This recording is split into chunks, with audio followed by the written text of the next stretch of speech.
Hey guys, good morning, welcome back in our YouTube channel for आपकी success. मेरा नाम है आरती। आज हम लोग डेली करंट अफेयर सीरीज में 23 जुलाई के इंपॉर्टेंट करंट अफेयर्स को कवर करेंगे। तो गाइस, अगर आपको इसकी फ्री पीडीएफ फाइल चाहिए तो आप हमारा टेलीग्राम ग्रुप फॉर आपकी सक्सेस को ज्वाइन कर लीजिए। वहाँ से आप इसे फ्री में डाउनलोड कर सकते हैं और टेलीग्राम का लिंक आपको इस वीडियो के डिस्क्रिप्शन बॉक्स में मिल जाएगी। तो चलिए स्टार्ट करते हैं आज की वीडियो।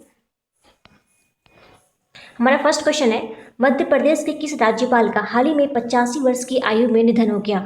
तो इसका राइट आंसर है ऑप्शन ए, लालजी दास टंडन। ठीक है, तो आपको पता होगा कि लालजी दास टंडन जी की जो है तबीयत बहुत ज़्यादा खराब चल रही थी। तो इनका जो है अतिरिक्त कार्यभार ये यूपी की जो गवर्नर है आनंदीबेन पटेल ये संभाल रही थी। तो अभी रिसेंटली जो है इनकी डेथ हो गई। 85 वर्ष की आयु में इनका निधन हो गया। ठीक है, तो नाम इनका लालजी दास टंडन। ओके, नेक्स्ट बढ़ते हैं।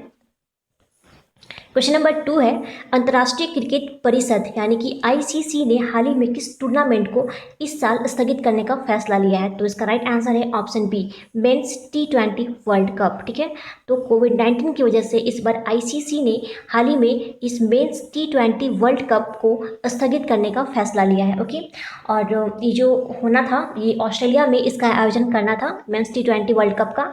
तो अब जो है ये 2021 में, ठीक है, अब 2021 में ये अक्टूबर नवंबर के मंथ में इसका आयोजन किया जाएगा। ओके, अच्छा, इसके साथ ही आपको याद रखना है कि आईसीसी वुमेन्स क्रिकेट क्लब जो है इसका जो है आयोजन आपका होगा 2021 में। ठीक है, ये भी 2021 में होगा। कहाँ पे? तो न्यूजीलैंड में। ठीक है, याद रखना, न्यूजीलैंड के अंदर आपका आईसीसी वुमेन्स क्रिकेट क्लब का आयोजन किया जाएगा। ठीक है, और अभी रिसेंटली हमने पढ़ा था कि फीफा 2022 जो है ये आपका होस्ट करेगा कतर।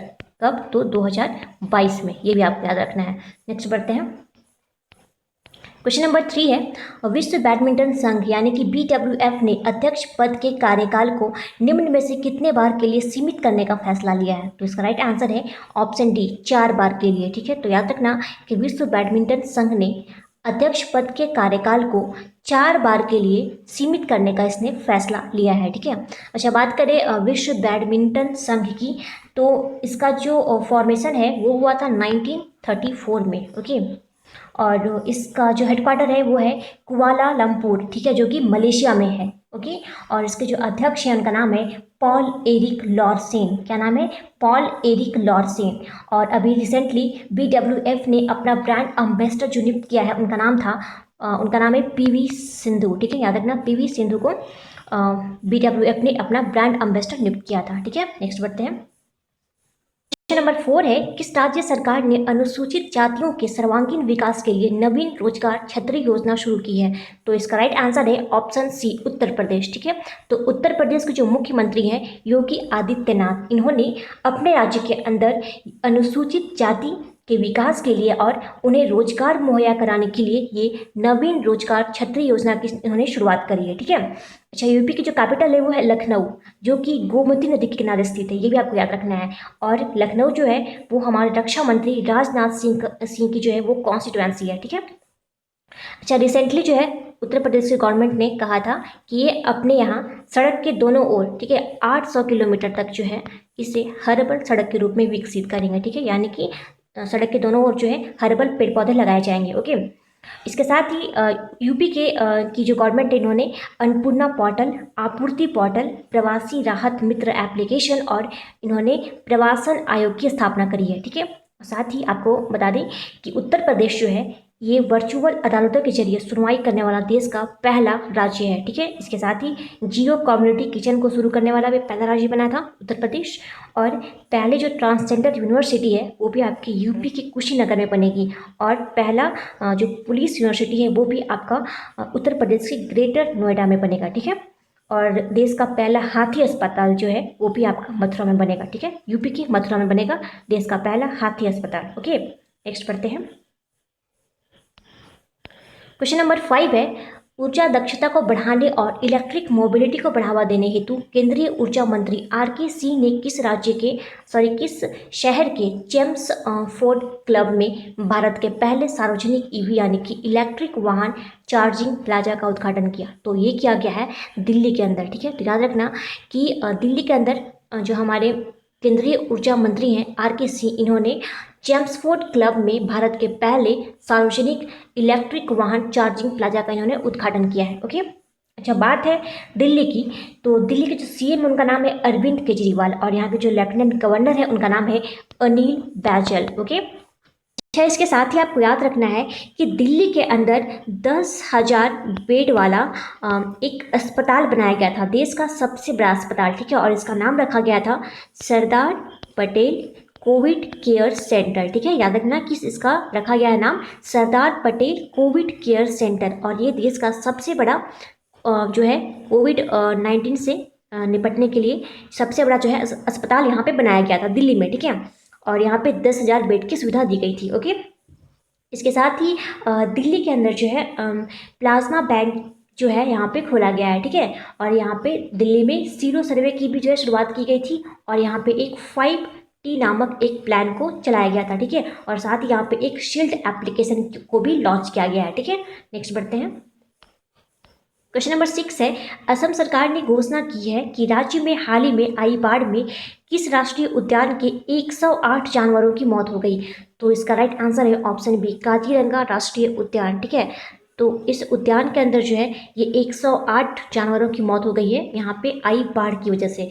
तो हुआ क्या कि वहाँ पे बहुत सारी जगह पे तो बहुत सारे स्थान पे पानी बहुत ज़्यादा बढ़ गया था, तो बहुत सारे जानवरों का जो है डूबने से वहाँ पे मौत हो गई, बहुत से जानवरों की मौत हो गई वहाँ पे, और साथ ही कुछ जानवर जो है वहाँ पे खाने का उन्हें प्रबंध नहीं हो पाया, तो इसकी वजह से भी बहुत सारे जानवर जो है वो मारे गए। ओके, तो आपको याद रखना है कि ये जो असम सरकार ने इन्होंने घोषणा की कि बाढ़ की वजह से यहाँ पे इस काजीरंगा राष्ट्रीय उद्यान में 108 जानवरों की यहाँ पे मौत हो गई है। ठीक है, अच्छा, काजीरंगा जो नेशनल पार्क है इसकी स्थापना 1905 में हुई थी। ओके, और इसे 1905 में आरक्षित वन क्षेत्र के रूप में इसे घोषित किया गया था। ठीक है, और फिर बाद में 1950 में इसका नाम बदलकर काजीरंगा वन्य जीव अभयारण्य रख दिया गया था।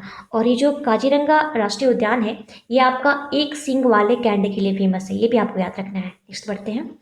क्वेश्चन नंबर 7 है, हाल ही में किसने छात्रों के लिए मनोदर्पण पहल की शुरुआत की है। तो इसका राइट आंसर है ऑप्शन ए, रमेश पोखरियाल निशंक। ठीक है, तो रमेश पोखरियाल निशंक ने, जो कि हमारे HRD मिनिस्टर हैं, ठीक है, इन्होंने छात्रों के लिए ये मनोदर्पण पहल की इन्होंने शुरुआत की है।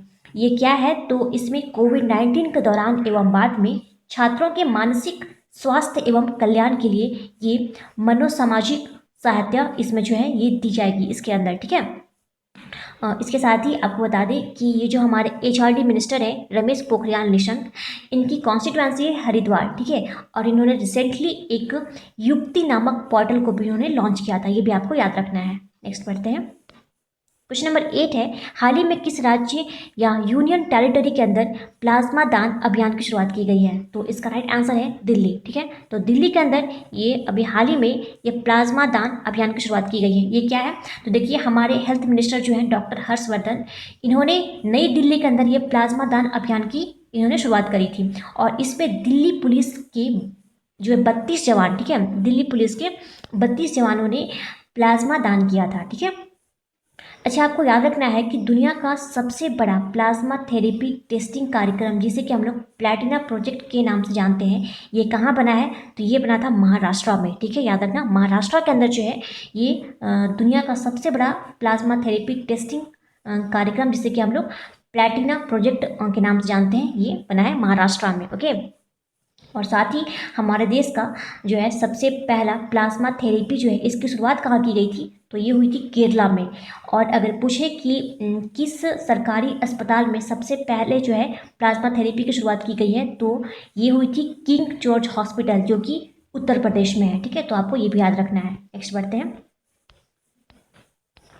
क्वेश्चन नंबर 9 है, हाल ही में मिजोरम में पहले मेगा फूड पार्क की स्थापना की गई है, इसका नाम क्या है। तो इसका राइट आंसर है option B, Zoram mega food park. Guys यहाँ पे ऑप्शंस जो है शायद मिस हो गए हैं, बट आपको आई थिंक आपको समझ में आ रहा होगा कि जो ऑप्शन नंबर बी है इसका राइट आंसर हो जाएगा जोरम मेगा फूड पार्क। ठीक है, ये मिजोरम में पहला मेगा फूड पार्क जो है ये बना है। ठीक है, और ये जो हमारे जो खाद्य प्रसंस्करण मंत्री हैं हरसिमरत कौर बादल, इन्होंने इसका उद्घाटन किया। ठीक है, मिजोरम में। और ये जो जोरम मेगा फूड पार्क है ये मिजोरम का पहला मेगा फूड पार्क है। ओके, अच्छा, हमारे जो प्रसंस्करण खाद्य प्रसंस्करण मंत्री हैं हरसिमरत कौर बादल, इनकी कॉन्स्टिट्यूएंसी है भटिंडा, जो कि पंजाब में है। ओके। अच्छा, हमारे देश का यानी हमारे देश भारत का पहला एक्वा मेगा फूड पार्क कहाँ पे स्थापित किया गया था?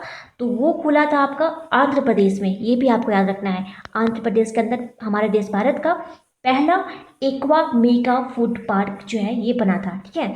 और बात करें मिजोरम की, तो इसकी जो कैपिटल है वो है आइजोल। यहाँ के जो सीएम है उनका नाम है जोरामथंगा, और यहाँ के जो गवर्नर है उनका नाम है पीएस श्रीधरन पिल्लई। ओके। अच्छा, मिजोरम का एक फेमस महोत्सव है जिसका नाम है चापचारकूट महोत्सव। क्या नाम है? चापचारकूट महोत्सव। ये बहुत इंपॉर्टेंट है, आपको ये भी नाम याद रखना है।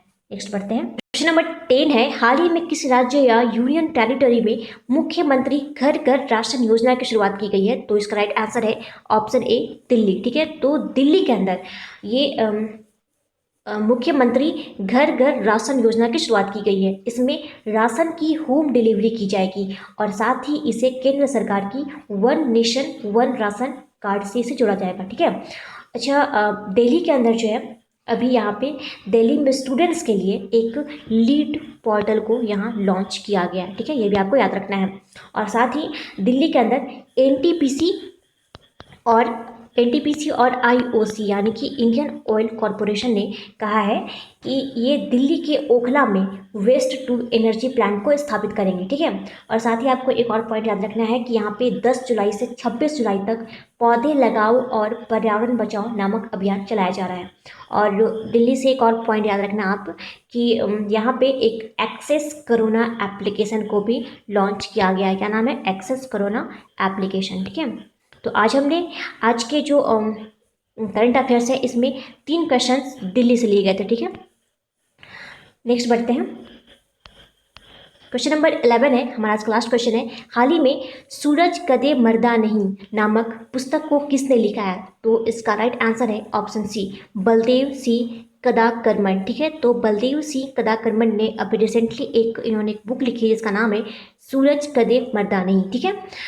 अच्छा, बात करें एस हुसैन जैदी की, तो इनके बारे में हमने कल ही पढ़ा था कि इन्होंने भी एक बुक लिखा है जिसका नाम है द एंड गेम। क्या नाम था बुक का? The end game. ओके। और साथ ही उर्जित पटेल, ये हमारे पूर्व आरबीआई के गवर्नर रह चुके हैं, तो इन्होंने भी एक बुक लिखा है जिसका नाम था overdraft saving the Indian saver. क्या नाम है? Overdraft saving the Indian saver. Okay. तो आई होप आपको सारे पॉइंट्स क्लियर होंगे। तो गाइस, ये था हमारा आज का important current affairs. I hope आप सबको पसंद आया होगा। अब बढ़ते हैं क्विज पे। कल हमने आपसे प्रश्न पूछा था कि राष्ट्रपति रामनाथ कोविंद जी के निजी सचिव के रूप में किन्हें नियुक्त किया गया है? तो इसका राइट आंसर है पी प्रवीण सिद्धार्थ। आप सभी ने बिल्कुल सही आंसर दिया था। आज के लिए आपका प्रश्न रहेगा, आपको बताना है कि हाल ही में किस देश ने मुफ्त इंटरनेट सेवाओं पर प्रतिबंध लगाया है? उसने एक बार फिर से सुन लीजिए कि हाल ही में किस देश ने अपने यहाँ मुफ्त इंटरनेट सेवाओं पर प्रतिबंध लगाया है? तो आप अपना आंसर हमें कमेंट बॉक्स में कमेंट करके बताइए। तो गाइस, आज की वीडियो यहीं समाप्त करते हैं। Thanks for watching.